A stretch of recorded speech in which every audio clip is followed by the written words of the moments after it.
एकदा एका राजाने 2 गरुडाची पिल्ले आणली. त्यातला एक गरुड राजाने आपल्या हातावर घेतला आणि हाताला झटका देऊन त्याला आकाशात उडवले. लगेच तो आकाशात उंच उंच झेप घ्यायला लागला. तर दुसरा मात्र आपल्या फांदीवर बसूनच होता.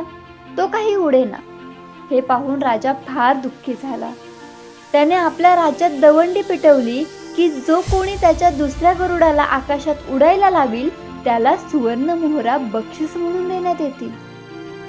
हे ऐकून बक्षिसाच्या मोहाने अनेक लोक आली, पण कोणीही गरुडाला उडवू शकले नाही. दवंडी ऐकून एक गरीब शेतकरी देखील राजाकडे आला आणि मी गरुडाला उडवण्याचा प्रयत्न करतो अशी त्याने राजाला विनंती केली.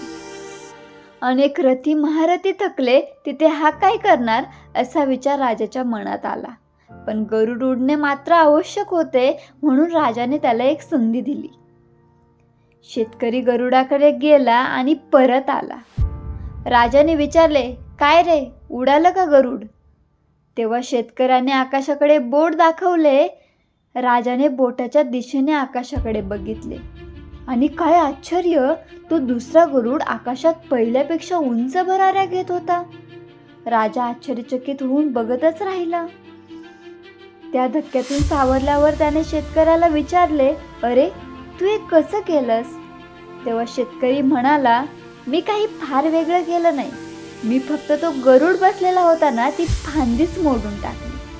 त्याचबरोबर त्याने उंचच आकाशात भरारी घेतली. आयुष्यात अनेक जण कोणत्या तरी फांद्यांना चिटकून बसलेले असतात. कोणी त्यांच्या शेतीवाडीला, कोणी परंपरागत व्यवसायाला, तर कोणी छोट्या मोठ्या नोकऱ्यांना. या छोट्या मोठ्या फांद्यांना चिटकून राहून मिळेल त्यावर भागवण्याच्या नादात आपल्यातला गरुड मात्र आपण विसरून जात असतो. मिळेल ती नोकरी धरायची, मग घर घ्यायचं, मुलं झाली त्यांचं शिक्षण, मग त्याच सेटलमेंटमध्ये लग्न, हे सारं करत करत निवृत्त व्हायचं. बस संपलं आयुष्य. यालाच मध्यमवर्गीय कुपमंडूक मानसिकता म्हणतात. कधीतरी स्वतःमध्ये डोकावून बघा. आयुष्य म्हणजे इतकंच आहे असं नाही. तुमची फांदी तोडायला कोणीही येणार नाही, हे लक्षात असू द्या.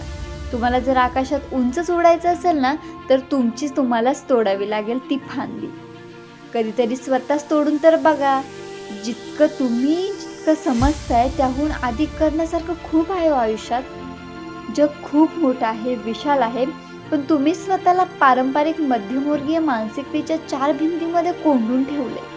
आणि त्यातूनही अधिक सबबीची चिंतेची बाब म्हणजे त्या भिंतींनाच तुम्ही तुमचं विश्व समजत आहात. ठीक आहे, तुम्ही जगला आणि जगत असाल असं, पण कृपया तुमच्या मुलांना तरी फांद्या बांधून ठेवू नका.